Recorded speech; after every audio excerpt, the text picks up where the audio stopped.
Good morning friend. आज हम मुद्रा अर्थशास्त्र इस विषय में आर्थिक विकास में राजकोषीय नीति, भारत के आर्थिक विकास में राजकोषीय नीति, उसकी प्रकृति, राजकोषीय नीति के महत्व, राजकोषीय नीति के उद्देश्य, इस पर हम बात करेंगे। बड़ा महत्वपूर्ण विषय है। देश की अर्थव्यवस्था को सुचारू रूप से चलाने के लिए राजकोषीय नीति अति महत्वपूर्ण होती है और मुद्रा अर्थशास्त्र में यह हमारे छात्रों को यह विषय, इस पर भली भांति इस विषय की महत्वता समझना, उसका उद्देश्य समझना बहुत जरूरी है। और कॉम्पिटिटिव एग्जाम में, सिविल सर्विस की एग्जाम में हो या यूपीएससी की कोई भी एग्जाम में हो, इस पर काफ़ी महत्वपूर्ण प्रश्न पूछे जाते हैं। तो इसकी दृष्टि से और देश की अर्थव्यवस्था को ठीक से चलाने के लिए अर्थव्यवस्था की बारीकियां जो ढूंढनी पड़ती है, वो राजकोषीय नीति के माध्यम से हम समझ सकते हैं। तो मैं doctor Anil Ramteke, associate professor GS commerce college Wardha, मैं आपको राजकोषीय नीति के बारे में अवगत कराने जा रहा हूँ। जैसे कि राजकोषीय नीति, इसका अर्थ अगर हम देखते हैं तो इसको स्थिरीकरण कहते हैं। स्थिरीकरण विकास के लिए सरकार द्वारा करारोपण की योजना निर्माण करना, सार्वजनिक उधार या सार्वजनिक ऋण तथा सार्वजनिक व्यय का प्रयोग करना, आर्थिक विकास को बढ़ाने के लिए, देश के आर्थिक विकास को बढ़ाने के लिए राजकोषीय नीति का प्रयोग भली भांति किया जाता है। और इस प्रयोग की शुरुआत केन्स द्वारा, J.M. केन्स द्वारा प्रस्तुत किया गया। राजकोषीय नीति का विश्लेषण उन्नत अर्थव्यवस्था पर लागू होता है। जिस देश की अर्थव्यवस्था प्रगतिशील रेखा के तरफ जाती है, विकसित राष्ट्रों के मार्गों में अर्थव्यवस्था दौड़ने लगती है, उस पर यह राजकोषीय नीति काफी कारगर साबित होती है। लेकिन उन्नत अर्थव्यवस्था में राजकोषीय नीति का कार्य वृद्धि की दर को स्थिर बनाता है, आर्थिक वृद्धि की दर को स्थिर बनाने की प्रक्रिया में लगता है। और अल्प विकसित अर्थव्यवस्था के प्रसंग में इसका कार्य पूंजी निर्माण की दर को बढ़ाना है। इस आर्थिक विकास के साधन के रूप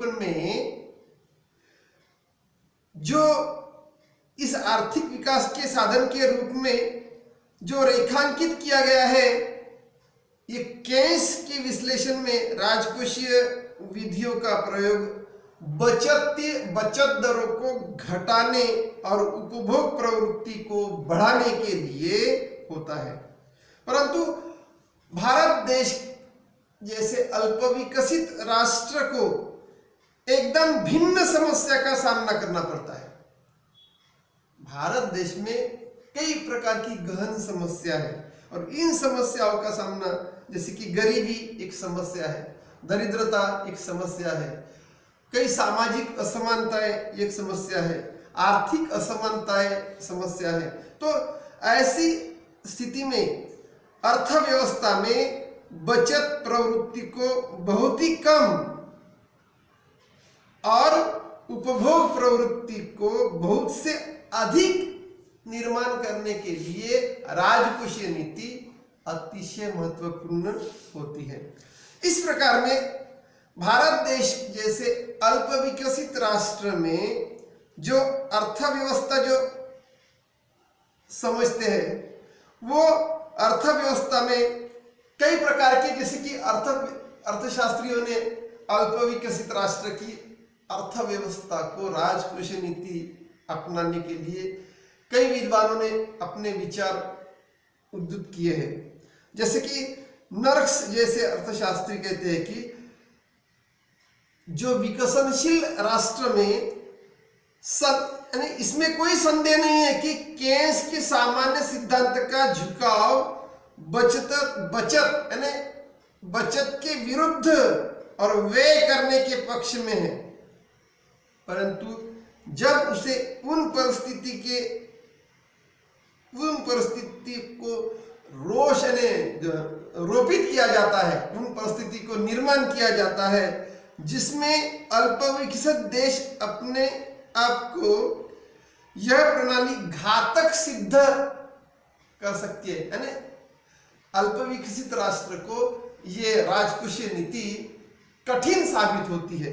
तो इसमें इस प्रकार की प्रकृति आर्थिक विकास निर्माण करने में राजकोषीय नीति की प्रकृति को समझना बहुत जरूरी है।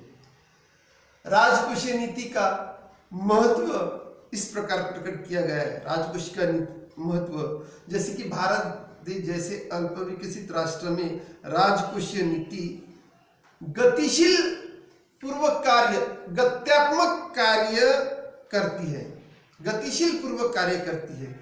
वास्तव में आर्थिक विकास के लिए राजकोषीय नीति का विस्तृत प्रयोग अतिशय अनिवार्य होता है। नर्स कहते हैं, राजकोषीय नीति अल्पविकसित देशों में पूंजी निर्माण करने की समस्या के समक्ष नया महत्व ग्रहण यानी समस्या के समक्ष महत्व ग्रहण कर लेती है, नए स्वरूप का महत्व ग्रहण कर लेती है। अल्पविकसित देशों में प्रति व्यक्ति आय एवं बचतें बहुत ही कम दिखाई देती है और गिने चुने धनी व्यक्ति विशिष्ट उपभोग में प्रवृत्त होते हैं और बचत का काफी भाग अनुत्पादक दिशाओं में, जैसे भू संपदा, संचय, आभूषण, स्वर्ण परचेस करना, गोल्ड परचेस करना, सट्टा बाजार इत्यादि में अपव्यय हो जाता है। यानी राजकोषीय नीति इन सबको उत्पादक दिशाओं में मोड़ती है, यानी राजकोषीय नीति उत्पादक दिशाओं में मोड़ती है। नर्क्स जैसे जो अर्थशास्त्री कहते हैं कि देश के वृद्धिशील बचत अनुपात को अर्थात सीमांत बचत प्रवृत्ति को वृद्धि का महत्वपूर्ण निर्धारक मानता है। सामाजिक तथा आर्थिक जो परिव्यय है, आर्थिक परिव्यय के निर्माण जैसे बैंकिंग, ऋण संस्थाओं तथा नए उद्योगों की स्थापना में सरकारी व्यय से वृद्धिशील बचत अनुपात को अतिरिक्त मात्रा में बढ़ाया जा सकता है। और वो देश है जो रोजगार उत्पादन तथा आय स्तरों को बढ़ाने में सहायता करते हैं या सहायक होते हैं, क्योंकि अल्पविकसित अर्थव्यवस्था में ऐच्छिक बचतों का प्रवाह थोड़ा सा होता है और इसलिए बचत प्रक्रियाओं को बढ़ाने के लिए करारोपण प्रणाली या कराधान अत्यंत उपयोगी साधन साबित होता है। यानी करारोपण प्रणाली को करारोपण प्रक्रिया की जो प्रणाली निर्माण करनी पड़ती है और कराधान प्रभावपूर्ण ढंग से धनी वर्गों के लिए विशिष्ट उपभोग तथा अन्य फिजूल खर्च घटा देता है। इस प्रकार निजी उपभोग को घटाने तथा पूंजी निर्माण के निष्क्रिय साधनों को सरकार द्वारा हस्तांतरण करने के लिए कराधान एक महत्वपूर्ण तथा उपयोगी साधन होता है। कई राजकोषीय नीति एक ऐसा बड़ा काम इस राजकोषीय प्रक्रिया में होता है कि अल्पविकसित देशों में, भारत जैसे अल्पविकसित देश में दयनीय रूप से निम्न उत्पादन परियोजनाओं में से आर्थिक विकास के वित्तीय प्रबंधन के लिए काफी बचतें बलपूर्वक प्राप्त करने के लिए या अधिक प्रबल निजीकरण तथा निजी एवं सार्वजनिक निवेश के लिए एक रंगमंच बना हुआ है। अल्पविकसित देश में अल्पविकसित मुद्रा तथा पूंजी मार्केट के पाए जाने के कारण अकेली मुद्रा नीति निष्फल रहती है। इसलिए पूंजी निर्माण की दर बढ़ाने के लिए राजकोषीय नीति को मुद्रा नीति के महत्वपूर्ण सहयोग के रूप में प्रयोग किया जा सकता है। राजकोषीय नीति भारत जैसे देश की विकास योजनाओं में महत्वपूर्ण कार्य करती है और इस योजना के अंतर्गत वास्तविक तथा मुद्रा मूल्यों दोनों में संतुलन प्राप्त करना पड़ता है। भौतिक योजना के समकक्ष वित्तीय योजना की कार्यान्वित तथा वास्तविक और मुद्रा मूल्यों में संतुलन की उपलब्धि को स्पष्ट करने के लिए बहुत ही हद तक राजकोषीय नीति का सहारा लेना पड़ता है। इस तरह का आर्थिक विकास करने के लिए राजकोषीय नीति का महत्व दिखाई देता है। राजकोषीय नीति के उद्देश्य इस तरह से है, जैसे कि निवेश की दर को बढ़ाना। राजकोषीय नीति के उद्देश्य, पहला उद्देश्य है निवेश की दर को बढ़ाना, दूसरा उद्देश्य है सामाजिक दृष्टि से निवेश को प्रोत्साहित करना, तीसरा उद्देश्य है रोजगार के अवसर को बढ़ाना, अंतर्राष्ट्रीय अस्थिरता के विपरीत आर्थिक स्थिरता को बढ़ाना, आर्थिक स्थिरता निर्माण करना, स्फीति का प्रतिकार करना, राष्ट्रीय आय को बढ़ाना तथा पुनर्वितरित करना। इस तरह के राजकोषीय नीति के उद्देश्य बतलाए जाते हैं। जैसे कि निवेश की दर को बढ़ाना, to increase the rate of investment, जैसे कि राजकोषीय नीति का लक्ष्य अर्थव्यवस्था के निजी तथा सार्वजनिक क्षेत्रों में निवेश की दर को बढ़ाना होता है और उसकी तीव्रता को निर्माण करना होता है। वास्तविकता यह उपभोक्ता की प्रक्रियाओं को रोककर वृद्धिशील बचत अनुपात बढ़ाकर प्राप्त किया जा सकता है। कुछ प्रकार के निवेशों को प्रोत्साहित और दूसरों को हतोत्साहित करने के लिए भी राजकोषीय नीति का प्रयोग होना चाहिए। निवेश की दर, किसी भी देश में निवेश की दर बढ़ाने के लिए सरकार को पहले तो सार्वजनिक क्षेत्र में योजनाबद्ध निवेश की नीति शुरू करनी चाहिए। अब हमारे देश में ये बात अलग है कि सार्वजनिक उपक्रमों को बेचा जा रहा है और निजीकरण के लिप्त हमारी सरकारें निजीकरण की लिप्त हो गई है और निजीकरण को बढ़ावा दे रही है। लेकिन जो अल्पविकसित देश में या विकसनशील राष्ट्र में सार्वजनिक उपक्रम बड़ी मात्रा में बढ़ाने की योजना जब होगी तभी सार्वभौम उस देश की प्रजा का विकास होगा, उन्नति होगी। ये बात जरूर ध्यान में रखना चाहिए। तो इसमें यह है कि निवेश की दर बढ़ाने के लिए सरकार को पहले सार्वजनिक क्षेत्र की योजनाबद्ध निवेश नीति शुरू करनी चाहिए। इसका यह प्रभाव ऐसा पड़ेगा कि निजी क्षेत्र में निवेश की मात्रा बढ़ेगी। निजी क्षेत्र में निवेश की मात्रा तो बढ़ेगी, परंतु एक अल्प विकसित देश में प्रमुख समस्या यह रहती है कि पर्याप्त ऐच्छिक बचतों के अभाव में निवेश के लिए उपयुक्त वित्तीय साधन कैसे प्राप्त हो और वित्तीय उपभोग और अनुत्पादक दिशाओं में निवेश घटाने के लिए उठाए गए जो कदम है उन साधनों को उपलब्ध बना सकते हैं। क्योंकि विदेशी निजी तथा सार्वजनिक दोनों प्रकार की पूंजी उपलब्ध नहीं होती है।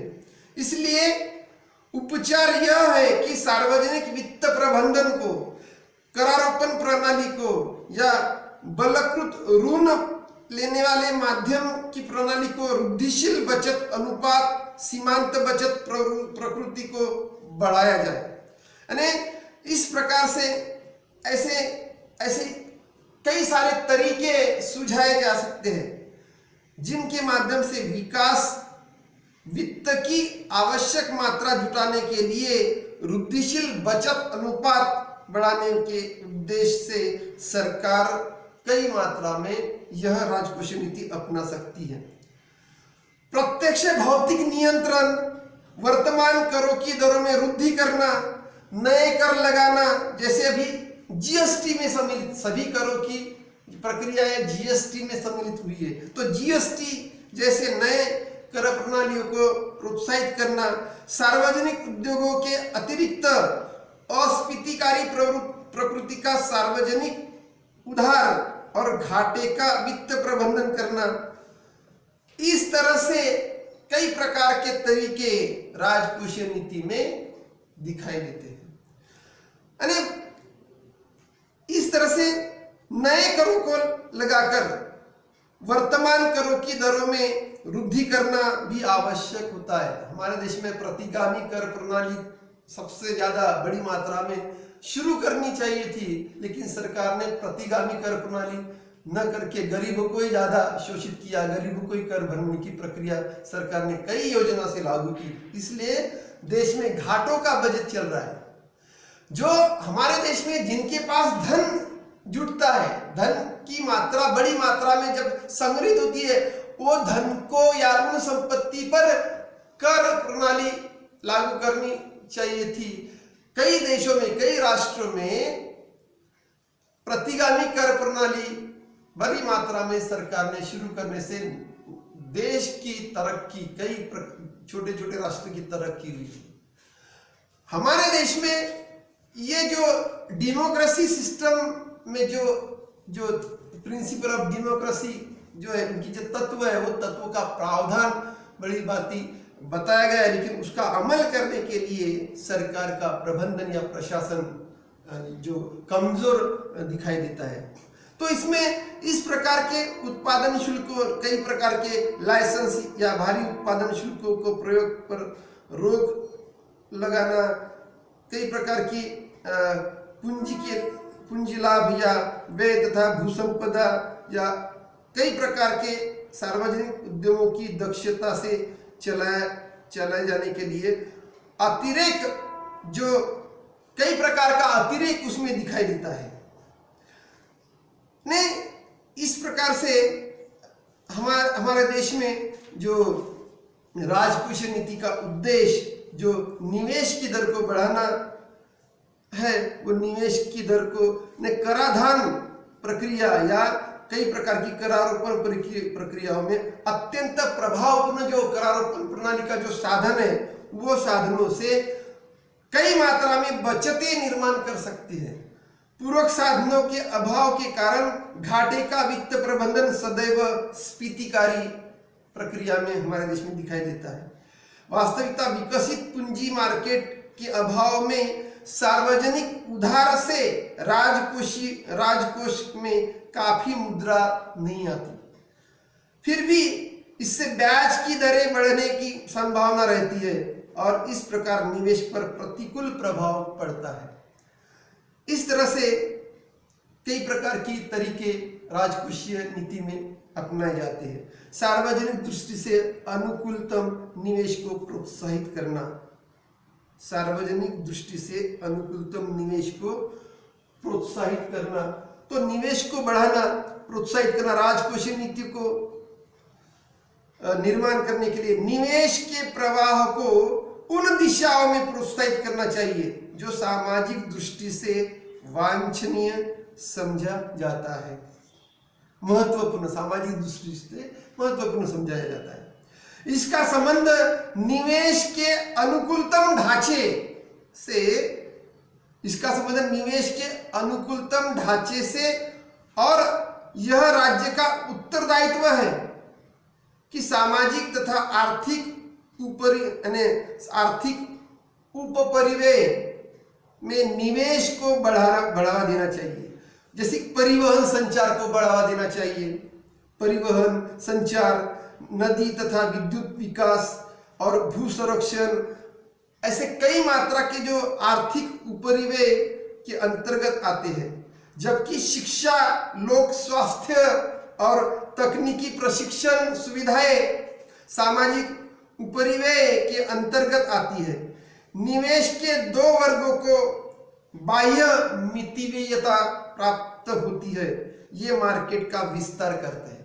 यह उपरिव्यय मार्केट का विपणन का विस्तार करती है और उत्पादकता बढ़ाती है, उत्पादन की लागत को घटाते हैं। फिर उपरिव्यय पूंजी का निर्माण सामाजिक सीमांत उत्पादकता के सिद्धांत के अनुसार होता है। यह बाह्य मितव्ययताओं को उत्पन्न करता है और इससे निजी निवेश की सीमांत उत्पादकता बढ़ाता है। इस प्रकार उपयोगी तथा उत्पादक दिशाओं में निजी निवेश को प्रोत्साहित करता है। राजकोषीय नीति इस प्रकार से प्रोत्साहित करती है। परंतु इस प्रकार के निवेश जिनके लिए अधिक धन की जरूरत पड़ती है, निजी उद्योग से ये नहीं आ सकती, क्योंकि उसमें उद्यम तथा पूंजी का अभाव होता है। फिर उनमें शीघ्र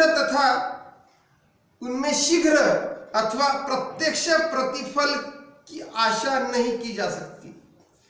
हमारे देश में तो निजीकरण की प्रक्रिया शुरू की है और सरकार कहती है कि निजीकरण के माध्यम से अगर करारोपण प्रणाली संग्रहित हुई तो देश की आय नेशनल इनकम निश्चित बढ़ना चाहिए। लेकिन किसी भी दुनिया के किसी भी निजीकरण जो अर्थव्यवस्था में अगर झांककर देखे तो निजीकरण प्रणाली देश की अर्थव्यवस्था को ठीक तरह से ऊंचाई पर नहीं ले जा सकती, क्योंकि उसमें कई प्रकार के घपलेबाजी, कई प्रकार का मिस एप्रोप्रिएशन, कई प्रकार का डिफॉल्केशन या करप्शन या नई प्रकार की जो टेक्निकल एक्टिविटी जो उसमें जो दिखाई देती है, उसमें जैसे कि साइबर क्राइम भी बड़ी मात्रा में कई प्रकार की समस्याएं निर्माण करती है, बाधाएं निर्माण करती है। इसलिए राज्य का यह कर्तव्य है कि सामाजिक तथा आर्थिक उपरिव्यय पर खर्च का बोझा सरकार को उठाना पड़ता, जो कि पूंजी निर्माण की दर को बढ़ाने के लिए बहुत ही सहायक हो सकता है। इस प्रकार से निवेश को प्रोत्साहन देने के लिए सामाजिक दृष्टि से एक अनुकूल निवेश निर्माण करने के लिए भी राजकोषीय नीति बहुत महत्वपूर्ण होती है। इसलिए ये उद्देश्य को भी समझना बहुत जरूरी है। रोजगार के अवसर बढ़ाना, तीसरा जो उद्देश्य है, to increase the employment opportunities, राजकोषीय नीति का लक्ष्य या राजकोषीय नीति का उद्देश्य रोजगार के अवसर बढ़ाना तथा बेकारी और अपूर्ण रोजगार घटाना होना चाहिए। अपूर्ण रोजगार घटाना होना चाहिए। इसके लिए राज्य खर्च सामाजिक तथा आर्थिक उपरिव्यय प्रदान करने की और निर्दिष्ट किया जाए। ऐसे खर्च अधिक रोजगार का निर्माण करते हैं और दीर्घकाल में अर्थव्यवस्था की उत्पादन की दक्षता बढ़ाती है। ग्रामीण जनसंख्या के बड़े आधार वाले अल्पविकसित देशों में, जैसे भारत एक ग्रामीण जनसंख्या वाला देश है, तो भारत जैसे देश में यह प्रक्रिया राज्य को होनी चाहिए और सामुदायिक विकास के स्थानीय लोक कार्य शुरू करने के लिए राजकोषीय नीति बड़ी उपयुक्त होती है, जिसमें श्रम अधिक और प्रति व्यक्ति पूंजी कम लगती है। लोक उद्यमी की स्थापना शुरू करने के अतिरिक्त सरकार कर छूट, टैक्सेशन हॉलिडे, टैक्स हॉलिडे, सस्ते ऋण, कई प्रकार डिस्काउंट, वित्तीय सहायता इत्यादि के माध्यम से निजी उद्यम को प्रोत्साहन दे सकती है। तो ग्राम क्षेत्रों में प्रशिक्षण देना, ग्रामीण क्षेत्रों में प्रशिक्षण, वित्त तथा आवश्यक मशीनें प्रदान करके घरेलू उद्योगों को प्रोत्साहन देने के प्रयत्न किए जाने चाहिए। इन सब अल्पविकसित तथा दीर्घकालीन साधनों पर किया गया जो भी खर्च न केवल बेकारी एवं अपूर्ण रोजगार दूर करने के लिए, बल्कि रोजगार के अवसर बढ़ाने में भी बहुत दूर तक सहायक हो सकती है। यानी देश अभी वर्तमान सरकार राजकोषीय इस प्रक्रियाओं की राजकोषीय नीति पर ज्यादा बल दे रही है। ये बात अलग है कि हमारे देश में कोविड-19 की समस्याएं, अनिश्चितता बड़ी मात्रा में निर्माण हुई, वो बात अलग है, या प्राकृतिक समस्याएं निर्माण होती है, वो बात अलग है। लेकिन सरकार भली भांति राजकोषीय नीति का अमल करके देश की अर्थव्यवस्था को सुचारू रूप से विकास करने की प्रक्रिया राजकोषीय नीति से अपनाई जाने की एक अवसर ढूंढ रही है। तो इसमें कई प्रकार की विधियों के साथ साथ श्रम शक्ति की वृद्धि दर नहीं रोकी जानी चाहिए, लेकिन श्रम शक्ति की वृद्धि दर यहाँ रोकी जाती है तो सार्वजनिक राजकोषीय व्यय बड़ी मात्रा में निर्माण करना पड़ता है, क्योंकि अल्पविकसित देशों में जनसंख्या बहुत तेजी से बढ़ती है। हमारे देश में जनसंख्या बहुत तेजी से बढ़ती हुई दिखाई देती है। इसलिए रोजगार बढ़ाने का लक्ष्य जनसंख्या की वृद्धि दर को स्थिर करने के प्रश्न के साथ साथ घनिष्ठता से जुड़ा हुआ है। शीघ्र आर्थिक विकास तभी हो सकता है, हमारे देश में शीघ्र आर्थिक विकास तभी हो सकता है जब जनसंख्या की वृद्धि दर की अपेक्षा रोजगार के अवसरों और आय में वृद्धि की दर बहुत अधिक किया जाए। इसलिए राजकोषीय नीति इस तरह से होनी चाहिए कि परिवार नियोजन पर अधिक बल देते हुए अधिक सामाजिक सुविधाएं प्रदान कर देती है। यदि जनसंख्या को नियंत्रित नहीं किया जाता तो रोजगार के अवसर बढ़ने का लक्ष्य पूरा नहीं हो सकता। तो वर्तमान स्थिति में अगर देखेंगे तो राजकोषीय नीति बहुत कारगर साबित हो सकती है, क्योंकि हमारे देश की पॉपुलेशन कोविड-19 की प्रक्रिया में पॉपुलेशन 1.3% कम हो चुकी है। मैं हमेशा आपको यह बतलाते रहता हूं कि भारत की युवा शक्ति 20 साल के बाद वृद्धत्व में हो जाएगी और जनसंख्या घट जाएगी और 2040 तक 93 करोड़ पॉपुलेशन हमारे देश में दिखाई दी जाएगी। क्यों? क्योंकि हमारे देश में अभी अगर रोजगार की अवसर अगर निर्माण नहीं हुई तो ये समस्या, कोई जनसंख्या नियंत्रण का कानून स्थापित न करते हुए भी जनसंख्या हमारे देश की घट रही है। तो अभी सरकार ने राजकोषीय नीति की प्रक्रिया भली भांति अच्छी तरीके से, अच्छी ढंग से उसको अपनाने की जरूरत है और देश की आर्थिक विकास की गति कैसी बढ़ाई जाए इसके अवसर सरकार ने ढूंढने चाहिए। चौथा मुद्दा है हमारे जो राजकोषीय नीति का महत्व, रोजगार के अवसर को अंतरराष्ट्रीय अस्थिरता के विपरीत आर्थिक स्थिरता को बढ़ाना। तो आर्थिक स्थिरता को बढ़ावा देना। राजकोषीय नीति इस तरह से होनी चाहिए जो अंतरराष्ट्रीय चक्रीय उतार चढ़ाव, जैसे इंटरनेशनल क्राइसिस जो दिखाई देते हैं, कभी गल्फ कंट्री में जो पेट्रोल डीजल या कच्चे तेल की जो स्पर्धाएं जब बढ़ती है तो उतार चढ़ाव भारी मात्रा में दिखाई देती है। तो ऐसे विपरीत उचित आर्थिक स्थिरता कायम रखने को बढ़ावा देना चाहिए और अल्प विकसित देश जैसे भारत जैसे देश में अर्थव्यवस्था की प्रकृति के कारण अंतरराष्ट्रीय उतार चढ़ाव के प्रभाव की और उन्मुख रहता है।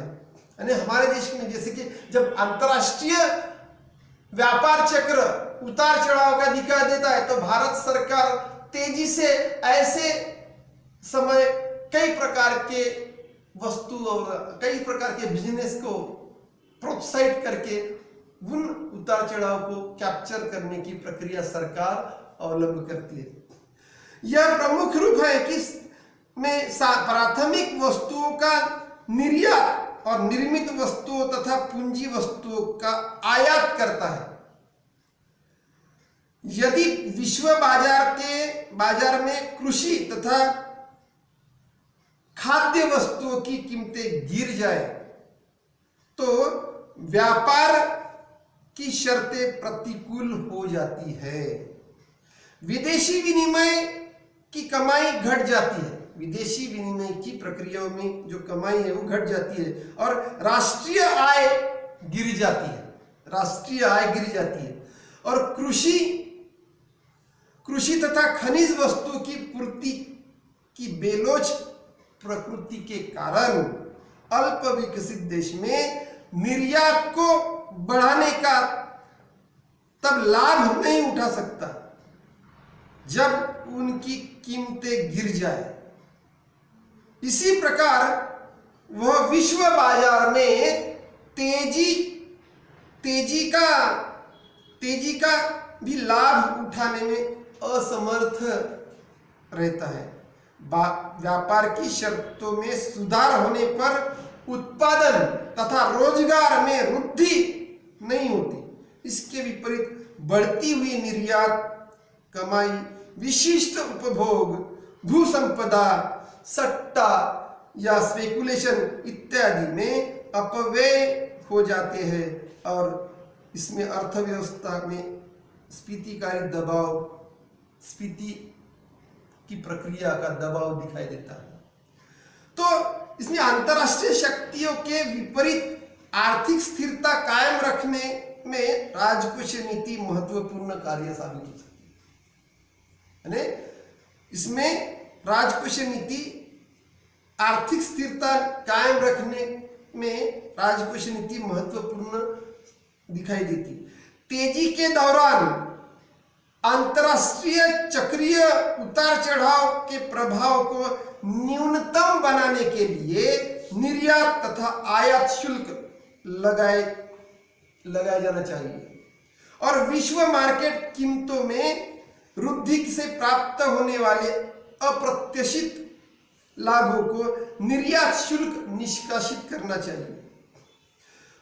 परंतु अतिरिक्त क्रय शक्ति के प्रयोग को रोकने के लिए उपभोक्ता वस्तुओं पर भारी आयात शुल्क और विलास वस्तुओं पर आयात प्रतिबंध भी आवश्यक हो जाता है।